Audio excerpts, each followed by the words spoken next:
Welcome to S N. Chaudhary physics classes at BD Gurukul. आप सभी बच्चों का बीडी गुरुकुल में स्वागत है। और आज हम ऐसे एक टॉपिक्स करने जा रहे हैं जो मोस्ट इम्पोर्टेंट है। और पिछले क्लास में मैंने एक्सियल पोजीशन वाला बताए थे, आज इक्वेटोरियल पोजीशन बताए। बुक में बहुत लंबे चौड़े कहानी बने हुए हैं, तो आपको उस हिसाब से नहीं, जैसे मैं शॉर्ट में बता रहा हूँ आप उसको ध्यान से देखो और इस तरह से ये तैयार हो जाएगा। ये लेक्चर का काम भी करेगा, नोट्स का भी काम करेगा, साथ साथ यदि आप जेई और नीट की तैयारी करते हो तो उसके लिए भी ये काम करेंगे। तो आज हम आपको करने जा रहे हैं electric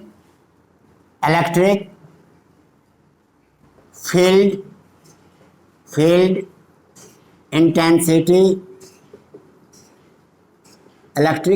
intensity at a point on equatorial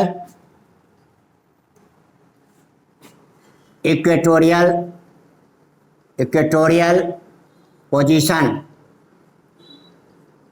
इसी को हम कहते हैं electric field intensity eight point on equatorial position, और इसी को कहते हैं 10B पोजीशन, और इसी का दूसरा नाम है ब्रॉड ऑन पोजीशन।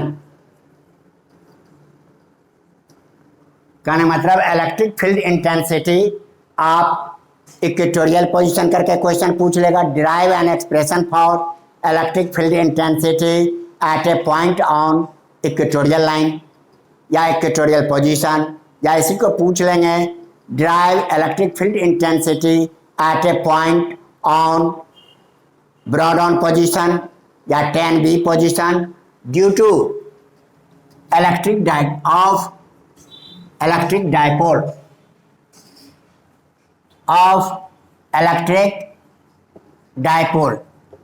डायपोल दे देंगे या ड्यू टू इलेक्ट्रिक डायपोल। अब ये क्वेश्चन है, डेरिवेशन है, मुझे कम से कम कंसाइज शॉर्ट फॉर्म में कैसे लिखें, मोस्टली बच्चे यहीं पर कंफ्यूज करते हैं। अब यहाँ पर हम सिंपली एक पॉइंट हमने ले लिया, यहाँ से देख लो ये हमारा -Q है, -Q A भी है, A -Q, और दूसरा पॉइंट है B +Q। बीच का सेंटर आपने यहां से लिए हैं, ये R डिस्टेंस है और बीच के सेंटर को हम O लिखते हैं। टोटल लेंथ ऑफ डायपोल, ये इलेक्ट्रिक डायपोल है, ए भी हमारा इलेक्ट्रिक डायपोल है। Total length of electric dipole 2A है।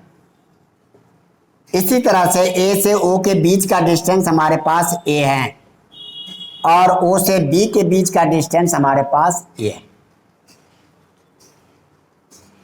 अब यहां पर आपने +1 चार्ज आपने रखा, ये P पॉइंट है जहां पर आपने 1 कूलम चार्ज रख दिए। अब इसको देखो, B वाला क्या करेगा, इसको रिपेल करेगा। B वाला इसको इस डायरेक्शन में रिपेल करेगा और यहीं से इसी के पैरेलल हमने ये लाइन खींच दिए। इस तरह से ये हमारा हो गया। यहां से इसको हम मिला देते हैं, A पर जो माइनस है वो इसको अट्रैक्ट करेगा। इस पर लगने वाले फोर्स को हम, या इलेक्ट्रिक फील्ड इंटेंसिटी को E -Q लिखा, इस तरफ लगने वाले को E +Q लिखा। अब ये मिड पॉइंट से लिए हैं, हमारा OP जो है परपेंडिकुलर बाइसेक्टर ऑफ AB है, इसलिए ये R डिस्टेंस है और ये 90 डिग्री हो गया। इस तरह से ये हमारा हो गया R² + A², ये डिस्टेंस हो गए। आगे बात समझ में। दोनों एंगल, ये हमारा एंगल इक्वल है, ये एंगल हम बना दें, ये थीटा है, ये एंगल हमने बना दिया, ये थीटा है। अब देखो बेटा, कॉरस्पॉन्डिंग एंगल इक्वल होते हैं, इसलिए ये लाइन, अब इधर के हम पी एक्स लिख देते हैं, एक्स हमने लिख दिया, पी एक्स लाइन जो है और ए भी पैरेलल है, तो कॉरस्पॉन्डिंग एंगल्स क्या होगा, इक्वल होगा। यदि ये थीटा है तो ये एंगल भी क्या हो गया, थीटा। अब इसी को रिजोल्यूशन ऑफ फोर्स, इसको इधर रिजॉल्व करते हैं, इस डायरेक्शन में क्या हो जाएगा, E plus Q cos theta. और अल्टरनेट एंगल्स आर इक्वल, इसलिए हमारा देखो यहाँ पर ए के ऊपर जो थीटा बना है, इसलिए ये एंगल भी थीटा है हमारे पास। E माइनस क्यू का रिजोल्यूशन इधर किए, ये हो जाएगा E minus Q cos theta, और E का इस डायरेक्शन में ये हो जाएगा E minus Q sine theta. इसी तरह से E प्लस का इधर E किए थे, इस डायरेक्शन में इसका हो गया E plus Q sine theta. Diagram में ही हमने सारा बना दिए। इससे क्या होगा, ये आपको आगे लिखने की जरूरत नहीं पड़ेंगे। ये देख लो, E प्लस क्यू था, इधर लिए तो E plus Q cos theta, ऊपर परपेंडिकुलर साइन थीटा। ये इधर आया तो E minus Q cos theta, इस डायरेक्शन में E minus Q sine theta. आगे बात समझ में। अब इतना लिखने के बाद यहां तक देखो, the एस्केमेटिक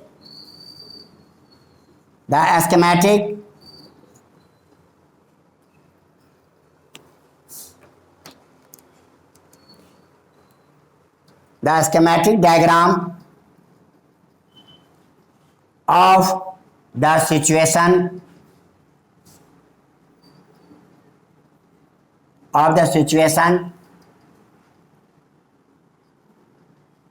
is shown in figure.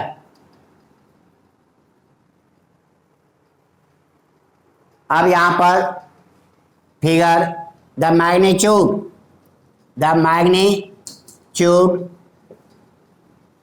of electric field intensity at P due to plus Q charge, minus Q charge at A is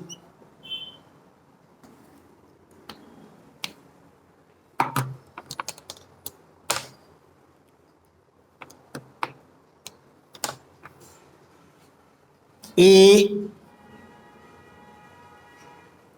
minus Q equal to 1/4πε0 और चार्ज अपॉन डिस्टेंस स्क्वायर, ये हमारा हो गया charge Q upon distance, that is AP square.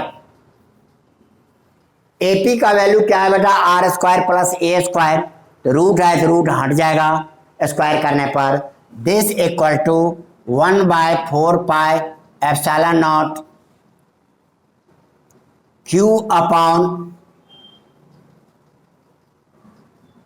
R square plus A square along किस direction में, P से A की तरफ, P से A की तरफ ये एक्ट हो रहा है। ये डायरेक्शन आपने दिखा दिया। First equation. Similarly,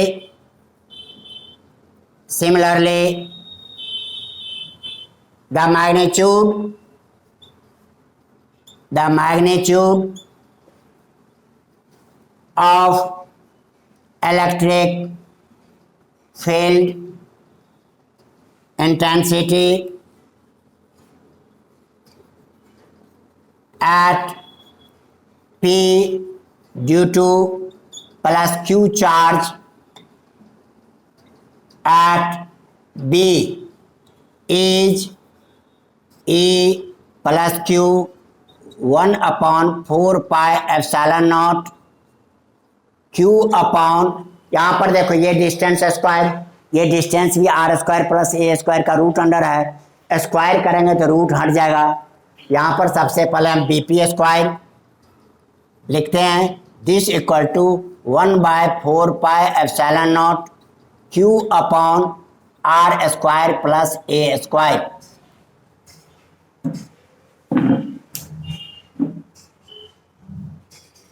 ये हमारे पास आ गया।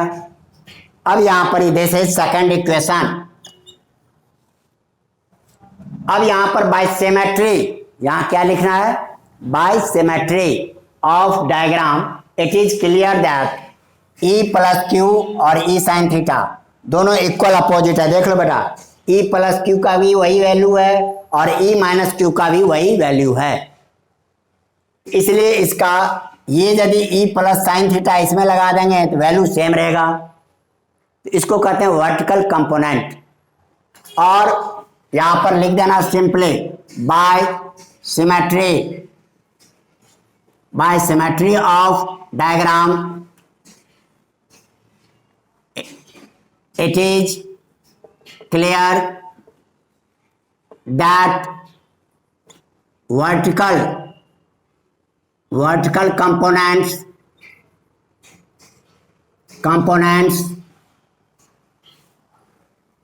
of E plus Q and E minus Q are equal and opposite, so they cancel out, and horizontal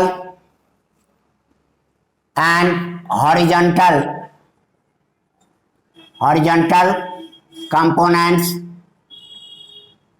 are added along px, p से x की तरफ ये ऐड होते हैं। यहां पर देख लो E plus Q cos theta भी इधर ही है, E minus Q cos theta भी इधर ही है। Therefore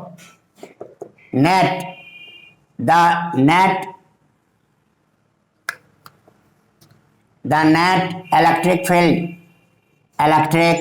field intensity at P is E equal to 2E plus Q cos theta या 2E minus Q cos theta.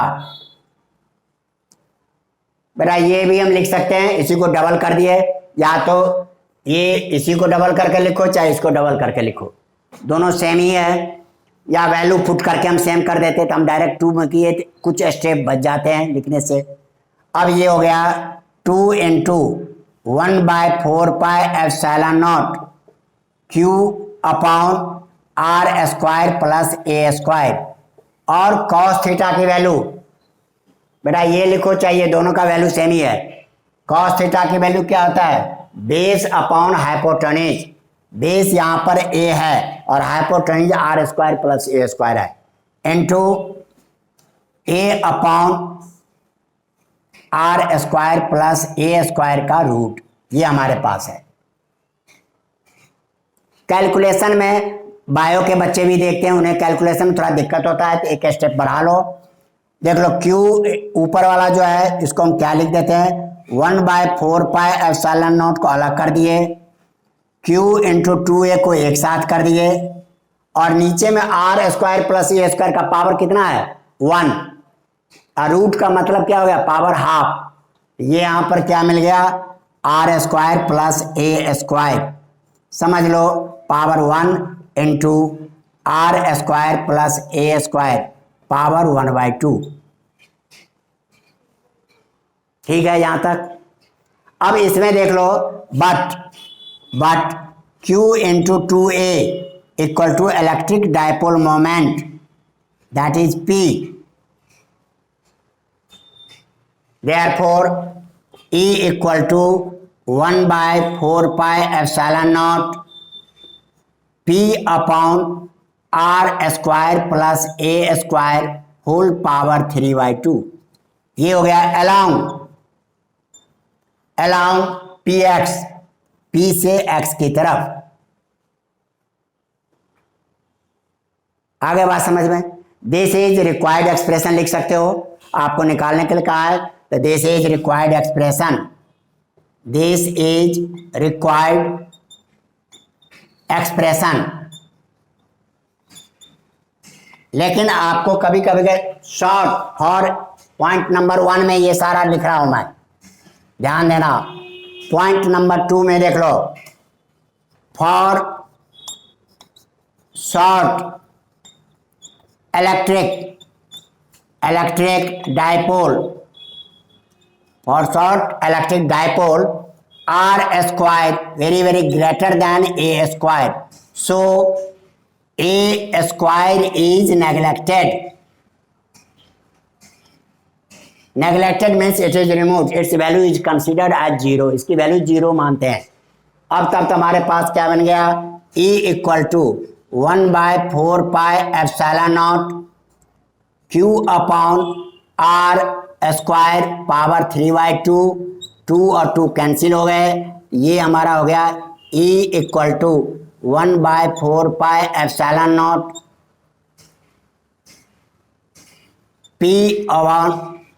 P upon R cube. This is required, ये equation आपका equation लिखते चलते हो। This is first, this is second, and this required expression, this is third, now this is fourth equation। अब इसी में से आपसे कई क्वेश्चन पूछ रहे थे यहां तक शॉर्ट, यदि न्यूमेरिकल बनाते समय शॉर्ट इलेक्ट्रिक डायपोल बोला गया है तो आपको ये फार्मूला डायरेक्ट यूज करना है। यदि शॉर्ट नहीं बोला गया है, जनरली आर भी दे रखा है, ए भी दे रखा है, तो उस केस में ये फार्मूला यूज करना है। और थर्ड पॉइंट, इसी में यहां पर देख लो थोड़ा स्पेस और है, हम खींच लेते हैं। Third, E in proportional to 1/r³ for short electric dipole. इसका मतलब इसका जो ग्राफ होगा पूरी के पूरी खरे लाइन से रहेंगे। अब ये कहेगा ए इनवर्सली प्रोपोर्शनल टू r³, तो ये आप दिखाओ तो यहां पे दिखा सकते हो। फिर फोर्थ पॉइंट में देखो, for short electric dipole relation between E axial and E equatorial, this is E axial upon E equatorial, this equal to 1/4πε0 2p upon r³ और नीचे में हो गया 1/4πε0 P अपॉन r³। इसमें देख लो मोस्टली कैंसिल हो गए, क्या क्या कैंसिल हो गए, ये कैंसिल हो गए, ये कैंसिल हो गए, तो बच गया क्या, E axial upon E equatorial equal to 2, ये 2 बच गया। कहने का मतलब एक्सियल में और इक्वेटोरियल का रेशियो क्या है, 2:1। यही आपके नीट में या मैं जेई मेन में जाते हो तो वहां ये क्वेश्चन बना देते हैं। अब देयरफॉर कभी कभी न्यूमेरिकल में आपको E axial equal to 2 × E equatorial ऐसे भी लिख सकते हो। अब आपको क्या करेगा, डिस्टेंस वगैरह सारा इक्वेटोरियल का दे दिया है, वैल्यू एक्सियल में है। अब इन दोनों में से कहेगा एक्सियल पर पता लगाओ। अब आप कहोगे सर मुझे इक्वेटोरियल तो मालूम है, इसके पॉइंट सब दिए गए हैं, लेकिन एक तो हम इसको हाफ कर देंगे या डबल कर देंगे। इक्वेटोरियल को डबल कर देंगे, ये हमारा ई एक्सियल निकल जाएगा। आए बात समझ में? यहाँ तक यदि सभी बच्चों को समझ में आए, वीडियो को लाइक सब्सक्राइब जरूर करना, और उन सभी बच्चों से जो रिमोट एरिया में रहते हैं ज्वाइन बटन ज्वाइन करो, और ज्वाइन करने के बाद जैसे जैसे वीक में 3 डेज 2 डेज ऐसे हम क्लास देते रहते हैं, वो क्लास आपको मिलते रहेंगे। Thank you.